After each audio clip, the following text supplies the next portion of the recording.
Good afternoon, ladies and gentlemen, and welcome to the Science in Sport PLC half-year results investor presentation.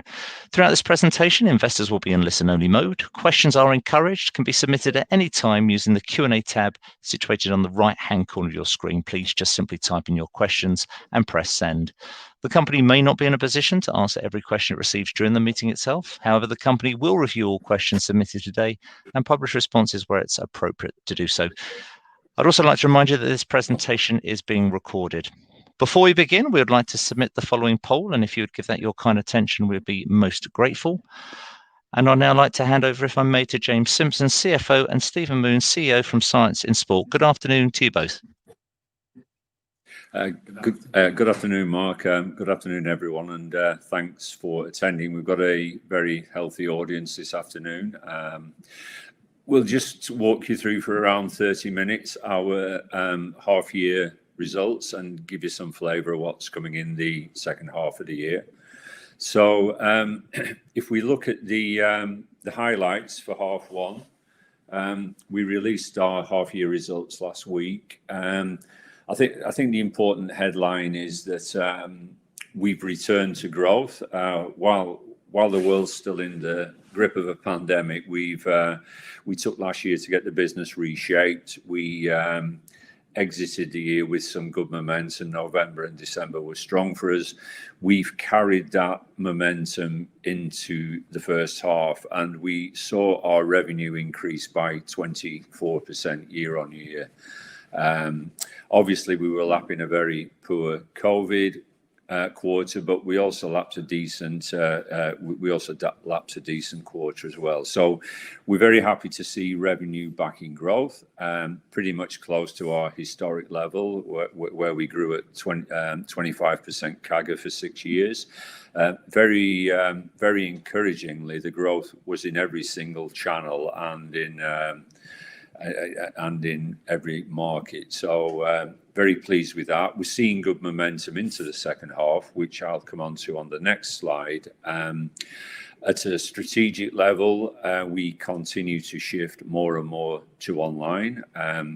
So 54% of our total revenues came from online, both our own global websites and the business we do with Amazon and Tmall. Really importantly, we saw retail return to single-digit growth across the whole estate globally. So our UK business and our international businesses, that's hugely important for us. While it's a great vehicle for brand awareness and brand trial, it's an extremely profitable business for us. So the operating cash flow coming off the retail business is crucial for us to execute our growth strategy. So we're pleased to see that back. Significant step up in margin, 4 full points year on year, and I'll let James talk to that when he comes to the slide on supply chain. And then finally, we had an underlying EBITDA profit of 0.6 million. And it's worth noting that, like a lot of companies, we shipped a lot of one-off Brexit costs. So our 0.6 is after 750,000 of one-off Brexit costs. We've got a decent balance sheet. Cash was slightly ahead of where we wanted to be. And we're very advanced in a build of a brand new world-class supply chain centre in Blackburn. And again, I'll let James touch on both of those points when we come to those slides. So in general, very good first half. Really sets the tone for the second half of the year. If I turn to the balance of this year, we have seen revenues actually accelerated in July and August.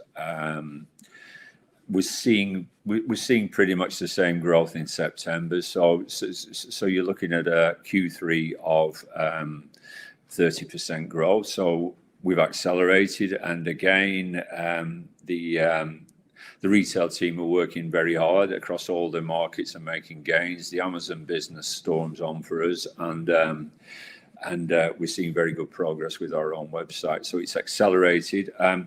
I would sound a note of caution before anyone pencils us in for huge growth for Q4. It's just worth noting that we had extremely strong November and December last year. So while I expect healthy growth in Q4, let's not forget that we're lapping at some very, very tough comparatives. Our online growth year to date to the end of August plus 46%. So you can see the job that the digital guys are doing. Tremendous growth by anyone's standards, actually. By anyone's standards, if you look around the whole sports nutrition sector, I'd challenge you to find somebody who's growing at that level online. And again, the net result of that, as you can see, we were at 54% of our mix in half one. By the end of August, 55. So we think that the strategic trend towards 70% of our revenue being online is well in place. We've seen some strong growth in a number of regions around the world. China's grown very strongly year on year.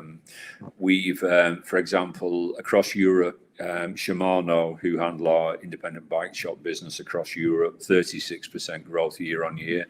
I've picked out here our US market. It's growing very strongly. It's up 56% year to date. So we're seeing a very strong and sustainable performance from the USA. And we had two major innovation launches in July, and they'll kick in as the year progresses. I'll come back and say more about them, but we're very we're very proud of the innovation. It's truly world-class innovation. So I'll come to that in the next slide. We've got a question here about input costs and energy costs for the winter and next year. James will give you the detail of that, but thank you for that question, Edwin. We will come back to that in a few moments. Operationally, and I've seen the attendee list, so I know I've seen pretty much all of you before, but just to quickly recap, we think we've got a proven growth flywheel. We want to be the number one premium performance nutrition business in the world. We think that's extremely doable. And that's based on hard metrics, hard consumer metrics about brand awareness, brand attributes. So we think that's doable. 100 million revenue. We feel that's on the horizon for us, and with the shape of the P&L, which James will touch on, we feel that 100 million will be somewhere in the 10 to 12% EBITDA region. If you look at the shape of the P&L, target is 70% online, very doable, high margin business, high growth business, and target 70% international. We're currently at a bit over 40, so on one hand, that looks like a stretch from here to there. On the other hand, US is growing very strongly for us. We've launched in Japan and South Korea. We'll be launching in India later this year. So we've got some great growth projects in major markets. Premium brands in place, customer experience. I'll come back and talk about some of our technologies. We are building global online scale, and that's evident in the figures. And then efficient supply chain. We've put on 4 points, and we're building a world-class facility which will develop that base gross margin further in the coming 2 or 3 years. So we feel that our strategic flywheel is in very good shape. So I'll just quickly walk you around those areas. Performance innovation. A quarter of the growth has come from brand new products. And by brand new products, I mean brand new product ranges and technologies, not, we've launched a new flavor or a different pack size. So genuine innovation, a quarter of growth. And that's been our consistent track record. The science and innovation team just keep nailing that year after year. We've got a very strong pipeline of products under development. We're increasingly moving to science-led innovation. It was very much the case in science in sport in any case, but we now feel that our competitive platform for PhD sees us move towards a lot of premium science-backed products. Our two big launches, we've had Beta Fuel in the market for two and a half years now. The original Beta Fuel was the product that fueled Chris Froome to win the Giro. The science and new product team have done tremendous amount of work in the background to come up with a very novel, high carbohydrate, dual carbohydrate source range of products, powders, gels, and a novel high carbohydrates, easy to digest chew. So early signs across all our major markets are this is taking off tremendously well, not just at elite level, but all the way down the usage pyramid. Patents are filed on this range, and we've got some very compelling performance improvement data, which will be published in a peer-reviewed scientific paper, probably in Q4. So real innovation, real science, real performance improvement. PhD Life, we launched a range of active lifestyle products. So anything from meal replacement to mental acuity to joint health, sleep products. It's part of our repositioning of PhD. While we're very strong in whey powder in retail, for example, with the number one whey powder, protein powder brand in retail in the UK, but online we'd like to move slightly out of the shadow of some of the very, very big juggernauts online, your Glambias and Hut Groups. We think the premium position of PhD gives us permission to not have to engage in massive price wars. So we see this as part of a long-term transition for PhD to more premium products. So innovations in good health. When I look at brand, left-hand side, Science in Sport is now the accepted leader globally by elite teams and athletes around the world. We supply to over 250 elite clubs and teams around the world, and by supply we sell them the product. In fact, we're selling a couple of million quid's worth, probably over a couple of million quid's worth right now, and it's profitable business. So we're not giving product away to gain exposure. We've always been a dominant force in cycling, and we've got a very close relationship with Sir Dave Brailsford and his Ineos Grenadiers team. We pushed into soccer 2.5 years ago. We're the dominant player in elite soccer globally. We supply 2/3 of all the Major League Soccer teams. All the Premiership teams in the UK, all the big Champions League teams, for example. So that's given us space to branch into other sports. We're now selling product to a number of National Basketball Association teams in the States, which will really help our business over there. And we'll probably be announcing a very formal tie-in with one of the very big teams over there shortly. We've moved into cricket. We're suppliers to England cricket, and we're suppliers to India cricket as well. Performance partners to the FA, men and women's teams. And this year we've started selling product to National Football League teams in the USA, the LA Raiders, the Dallas Cowboys, the Philadelphia Eagles. So we can safely say that we're really established. And if I was to give you one more soundbite, at the Tokyo Olympics, athletes and teams that were fueled by Science in Sport won 74 medals, and therefore, had Science in Sport been a nation, we would have been third in the medals table just after China. So we're very much the elite business in endurance nutrition around the world. PhD, I've already mentioned. We've done extensive research with hundreds of consumers over the last 6 months. We're very clear on the PhD audience, their age profile, the lifestyle, It gives us a lot of permission to move into a broader active nutrition space rather than just a gym lifestyle space. So we're doing that. There's a complete repositioning of the brand and packaging underway right now, and we're using the group's scientific capability to bring more credibility to claims.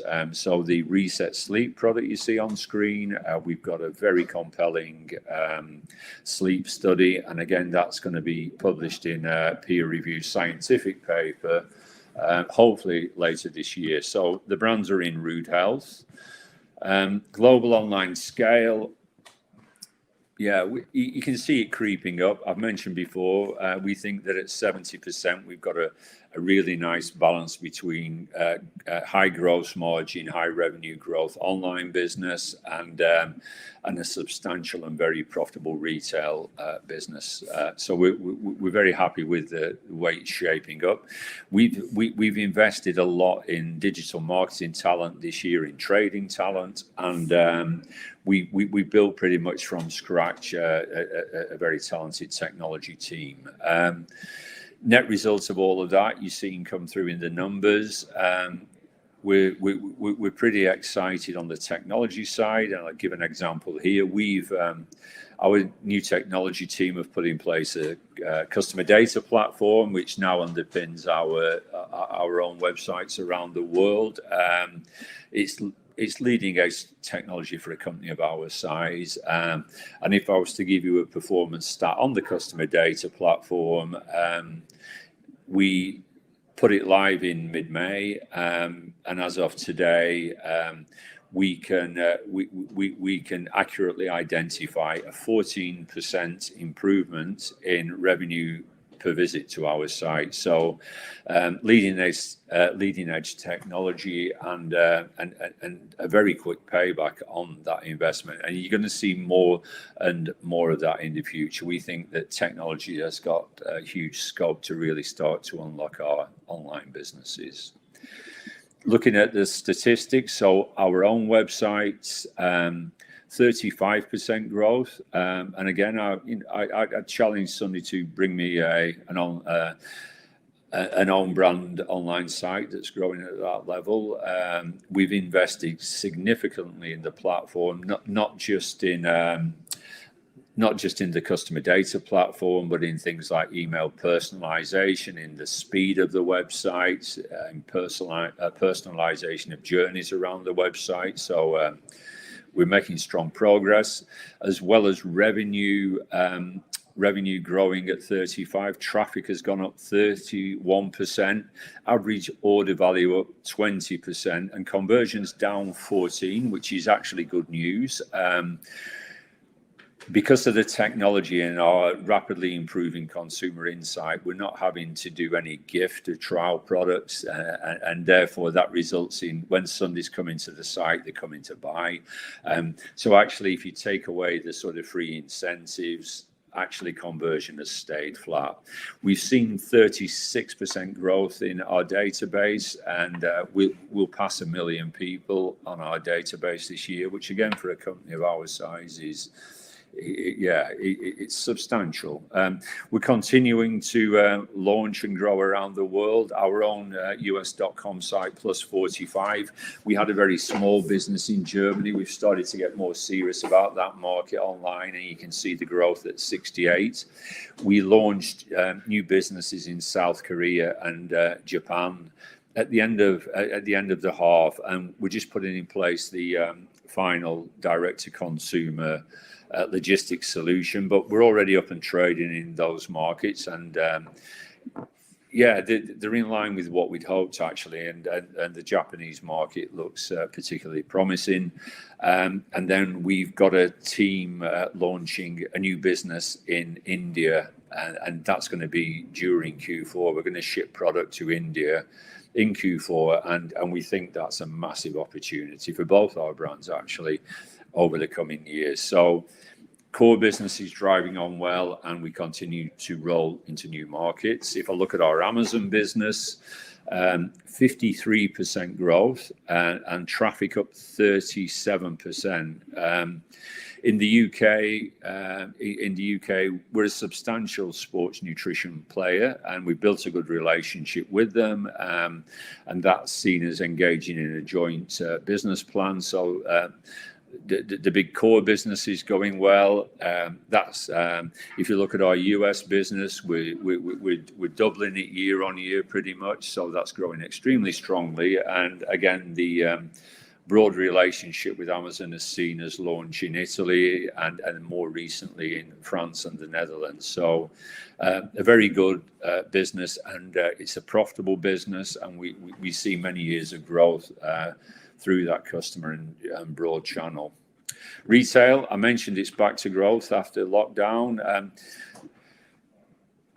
Grocers are dry. Our legacy business, we've always been very strong in grocers, and that's going extremely well for us. So we're back in growth in all the major grocers, which is great news. Throughout that, gross margin's been extremely resilient. We've got a very talented retail team, and they're opening up new channels and accounts for us. So, for example, 900 new garage forecourts, quite recently 750 Tesco Expresses. We see some great value in the high street discounters, the B&Ms of this world. So we're seeing some very good profitable business come through there. So UK retail is very much back. 8% growth. We think we could do pretty well next year, so we're feeling confident there. And then international plus 6%. Obviously, a lot of our international markets took a real battering, but we're back in growth. I've given an example there. Shimano across Europe. Shimano handle all our independent bike shop sales across Europe. 36% growth. Which is pretty impressive. Our Russian distributor for SIS growing at over 40, and the retail team have started to put down new distribution in Germany for the PhD brand. We're starting to gain some major listings there. So retail's in very good health. So I've just quickly walked you across our brands, technologies, and all our channels, and I'm going to hand to James to talk about supply chain and the financials. Thank you, Stephen. So efficient supply chain is one of the key pillars of our strategy. You'll have seen the outcome of that through the gross margin improvement in half one, which rose 4 percentage points year on year to 52%. There's really three drivers of that. The largest one is supply chain efficiencies and savings. Online mix also supports that, and also positive product mix as well. We're successfully dealing with input price and Brexit costs in half two. There's a question on input price coming up later, but as you're aware, we're exposed to global commodities, and we look to mitigate that through trusted suppliers that we have long contracts with where possible. One of the advantages of a premium brand is that we're able to take and sustain price in the market. You can see some photos there on the right of our new Blackburn consolidated supply chain facility. That's progressing well. That's going to bring together all of our logistics and manufacturing operations under one roof, and will drive considerable efficiencies and savings going forward. That site will be fully operational at the end of Q1 2022, and we get the keys for that later this year. And then finally on supply chain, to mitigate those Brexit costs that Stephen called out earlier, we've now moved all of our European operations, B2B and B2C, from a third-party logistics provider in Italy. And from August, we're now shipping all of those. So those one-off costs will fall away as we go into half two. I want to talk to you a bit about ESG as well. You'll be familiar, this is environmental, social and governance. It's a key investor selection criteria and something that you'll have seen is becoming increasingly important both for our consumers and investors going forward. It's something we take really seriously internally, and we see ourselves well positioned as a health and well-being brand to support this going forward. So if I touch on the progress we've made this half, we're Real Living Wage accredited. You'll be familiar, this is the Real Living Wage Foundation's fair cost of living, which is well above the national legal living wage, which all of our employees now receive. We moved to recyclable powder pouches earlier in the year. What we're also doing is those more complex wrappers, such as gels, sachets, and bars, providing a free-to-use service for all our consumers. It's a bit like the Nespresso one, if you're familiar with that, where you can send them off and a valued third party recycles those for us. We've been looking after our employees during the continued lockdown, and we had our first interns in this summer. We worked with Career Ready, which is a social mobility charity to give people an opportunity to come into a work environment who normally wouldn't have that. And we were so impressed with some of the candidates that we actually offered them full-time roles afterwards. And we see ourselves doing that again next year. And then finally, we undertook a full carbon audit of the business, working with Carbon Neutral Britain, one of the leading organisations. We mapped our carbon footprint and then invested in carbon reduction schemes to achieve a carbon neutral accreditation. Moving on to the finance section. So I think Stephen's touched on most of the key items already on this slide. You can see the 24% revenue growth and then the gross profit stepping up 36% and 4 percentage points as well. There's just 3 cost lines there I'll touch on. Marketing, you'll see, has been growing faster than sales. 2 reasons behind that. One, as you'd expect, we like to spend our brand marketing as early in the year as possible to get the maximum benefit from that in the financial year. As we move into half 2, that reduces significantly. And secondly, you heard Stephen describe how our customer data platform, that major investment, went live in May. We're expecting and are seeing continued marketing efficiencies from that going into half 2, which means our marketing line as a percentage of sales, we expect to be broadly in line with where it's been historically. Logistics took the one-off hit from those Brexit costs that we described earlier. And you can see that our admin, our OPEX costs, we keep quite tight and they're pretty much flat year on year. Moving on to the brand split, pretty much the same P&L story playing out across both of those brands. You can see both of them in strong revenue growth and both of them making a significant trading contribution. And then moving on to the final finance slide, I just want to look at the cash. So on the cash flow, you can see we started the year with 10.5 million. So very strong cash at bank position there. Our operating cash flow was positive and we worked hard to maintain working capital despite the 24% increase in sales. CapEx, as you'd expect, is the main cash outflow. There's 2 drivers behind that, both of which Stephen touched on earlier on in the presentation. One of them is the customer data platform, significant investment there that we're already seeing the benefit from with a strong return on investment. And secondly, the Blackburn site, we've already paid some of the deposits on the gel machine and started spending on the fit out of that site. And you'll see that increase going into half 2. That left us with 8.2 million cash at half 1. And on top of that, we also have an 8 million credit facility agreed with our principal bank, which remained unused at the end of the half. Thanks, James. So just to round off the presentation before we go to Q&A. So the overall high-level summary,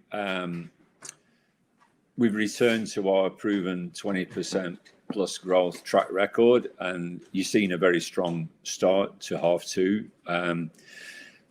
We think we'll meet our targets at the top and bottom line this year, and our broker adjusted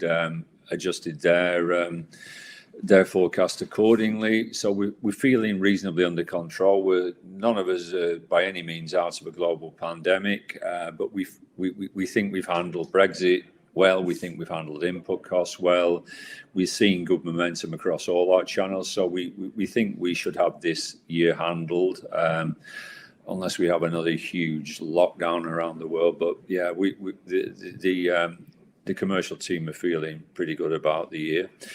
We contained Brexit costs. It was chaotic. It was particularly chaotic because while we'd planned very well, when all of us, all businesses, not just ourselves, got in the water and started swimming, we found an environment where governments changed their mind on a regulation literally every week. People, even the big carriers, your FedExes and DHLs of this world, were as stricken by chaos as we were, but we're back under control. We've contained the cost. Input prices, we do have some in Q4. Again, we've got those contained and we've got them offset with other efficiencies. We're going to continue with our strong investment in digital and technology. The technologies we've put in place already are actually on their they're actually on their sort of early development phases. So some of the artificial intelligence driven technologies will become more and more efficient as we go along. And we're just building internally a 3-year roadmap for where we will invest next in technology. So we see it as a major growth driver. New markets, with a final mile logistics solution going in place for Japan and South Korea, we should hope to see that pick up and then definitely start to build a real business in 22. Personally, I'm very high on the Indian market. The statistics are just mind-boggling, and we'll launch this year and start to drive that market on next year. So I think the business is in very, very good health right now. I'll just hand back to Mark, and then we'll take a breath and look at some of the questions that have been. That's great, Steve and James. Thank you very much indeed for updating investors. Ladies and gentlemen, please do continue to submit your questions using the Q&A tab situated on the right-hand corner of the screen. But just while the management team take a few moments to review those investor questions submitted already, I'd like to remind you that the recording of this presentation, along with a copy of the slides and the published Q&A, can be accessed via your Investor Meet Company dashboard, and we will notify you by email when they are ready for your review. I'd also like to remind you that your feedback is important to the company, and immediately after this presentation has ended, we will redirect you for the opportunity to provide your feedback in order that the management team can better understand your views and expectations.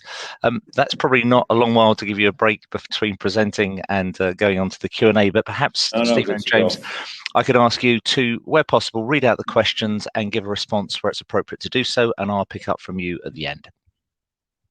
Yeah, okay. So we had an early question from Edwin on higher energy costs and input costs, and I think James covered that off.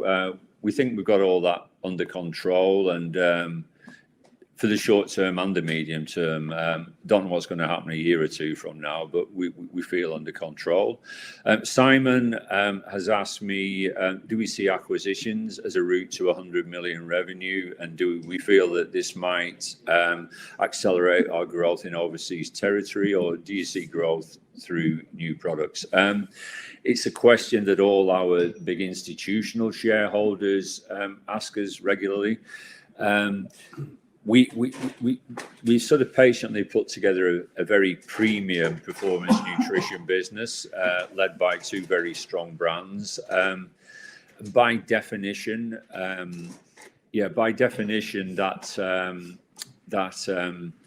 limits the amount of targets globally that we might seriously look at. We don't want to get dragged into commodity areas or sub-premium areas. We'd be very much open to an acquisition. But let's see, it will show up when it shows up, or if it shows up. I can see with a bit more blue sky, a bit more of a blue sky timeline. I could see us buying a technology business that might help us in things like personalized nutrition or blood biomarkers. So as we further and further cement our position with elite athletes and elite products, you could see us pushing on it, using technology to push on into personalization and adjacent well-being areas. So 100 million in our book, as in our executive team's book, we're going to get there organically. and then we're going to push on beyond 100. So we don't really need an acquisition to get to 100. Do we see the excellent growth in online sales continuing? And have we experienced any supply chain or distribution issues? We do see strong growth continuing. And in fact, we see it probably accelerating. Our team are, we've got a very strong team, and we're always looking to add to that talent. We've got a really good technology base, and we're going to keep investing there. We've on the supply chain side, and another big unlock for us globally is getting logistics in place. So right price, right service level logistics can actually accelerate our online growth. And to that end, we've appointed a head of global supply chain who's got extensive experience in the boohoo.com growth story, and more latterly the asos.com story. So we've got a real supply chain pro in there now to help us unlock even further markets like the USA. Have we experienced any supply chain and distribution issues? Yes, we did. Q1 was a mess because of Brexit, and but we sort of started to mop that up in Q2, and now we've got in place a third-party logistics partner in just outside of Milan, and they're doing a great job of handling all our business to business and business to consumer volume across Europe. Boris has asked, do you expect to build the next facility out of the UK? Where and when? Yes, we do expect to build the next one out of the UK. If you'll ask me when we do our full year results broadcast, I can tell you where. The supply chain guys have been working for some time on options for both manufacturing and distribution outside of the UK. I don't want to preempt the detailed work they're doing by plucking a country out of the air.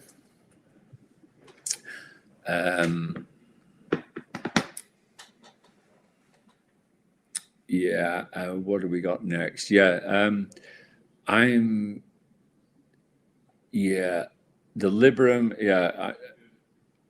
The Liberum forecast. The Liberum forecast for comparing 2021 and 2023 sales increase, PBT only moves by 1 million. You're still in loss.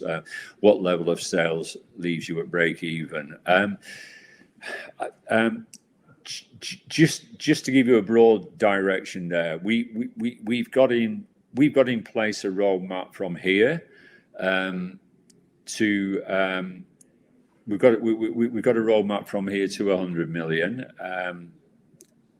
We think at 100 million, we'd hope to see EBITDA delivered. I can't do all the depreciation and things like share-based payment calculations down to PBT, but we think at 100 million EBITDA somewhere in the range of 10-12%. Three levers there. Obviously, we think we can continue with market-leading growth. So we want to become profitable, but still growing hard. We're a growth business, and we'll always be a growth business, hopefully. Below that, obviously, there's been some great work already taking place in supply chain, and more to come with the new facility. So you'd hope to see that drop through to your EBITDA line, and then we're becoming more and more efficient in our spend on marketing. So for 3 or 4, well, this will probably be the 4th year now, we'll end up spending 17% of net revenue on marketing in total, every single piece of marketing and promotion. And with the efficiencies we're seeing, which is coming through focus and organization and technology, that should drive down. So it's probably reasonable to look at 15% in a year or two's time. And again, that would drop straight to the bottom line.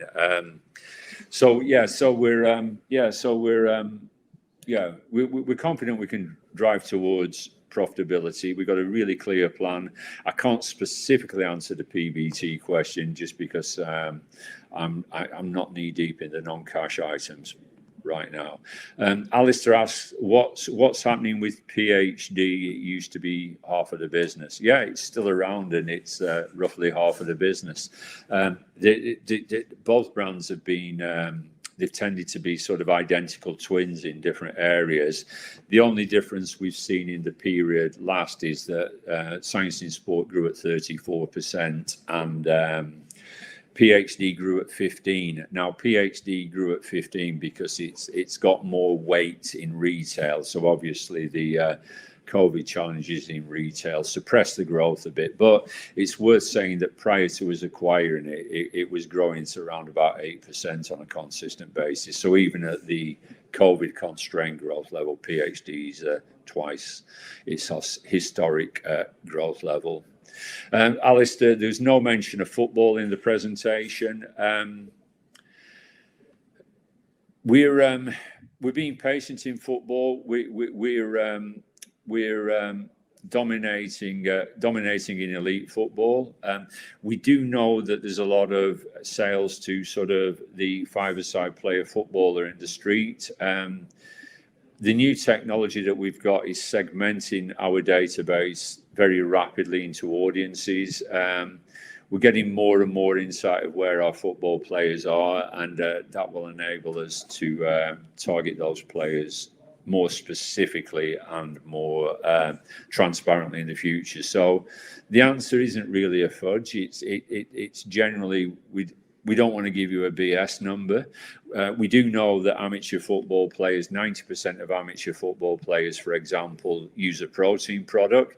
So they're going to be shopping with SIS and PhD.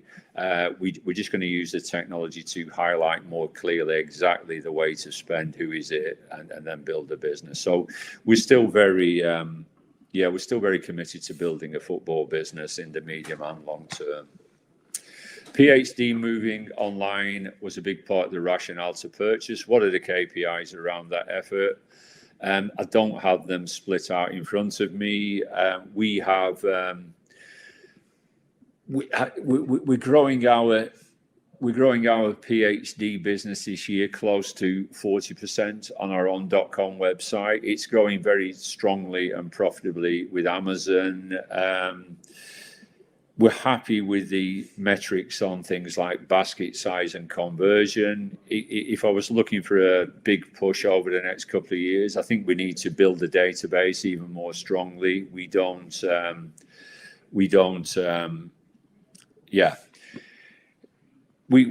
a database of 2 million rather than sort of 250,000 for PhD. So we're putting together a strategic plan to build that. But yeah, I mean, just in general, the PhD business, firstly, we were pleased with the integration. We've delivered all our synergies and a lot more. We've retained pretty much all the people. It's in a great place in retail with the number one protein brand in retail in the UK, with the number 2 protein bar in the UK in retail. So it's a strong business. The Amazon PhD business is growing well, and our own phd.com site's growing well. As far as acquisitions go, we've probably done as good a job as it's possible to do, especially given the turbulent background we've operated in. Can you give an outline to the share-based payments for the year? I can't. It would be I mean, we run the board of the business with very clearly delineated duties in order we're practicing good governance. I've got no insight into the level of share-based payments or what's likely to happen in the future. I do know Remuneration Committee are putting a new plan in place, and that's going to be widely consulted on with our leading investors. But I genuinely don't know, and that isn't a fudge answer. We just don't know. I'm at arm's length from anything to do with remuneration. Andrew, on PhD lifestyle products, could you please tell us a little more about how you've tested products and e.g. for sleep, mental acuity testing, and as part of the development process? If I take sleep as an example, so our science and innovation team, largely based up in Liverpool, but generally scattered around the business. They've done a very thorough job of developing the sleep product. The genesis of that product was working with the very elite athletes who travel in a lot of time zones. So we've had something bubbling under for a while. We were able to develop it into a sleep format in 3 formats, actually.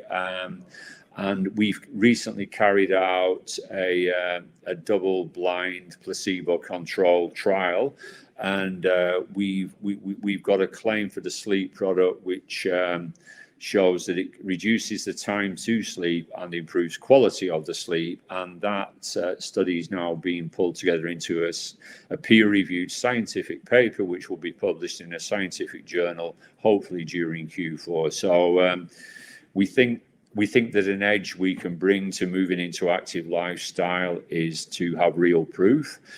When we did the research I mentioned earlier with consumers, there's a big job to do around the whole active lifestyle sector, around education, and there's a great degree of skepticism among consumers about some of the more lurid claims that are made by companies in our sector. So we're going to tackle that head on and try and occupy the credibility high ground.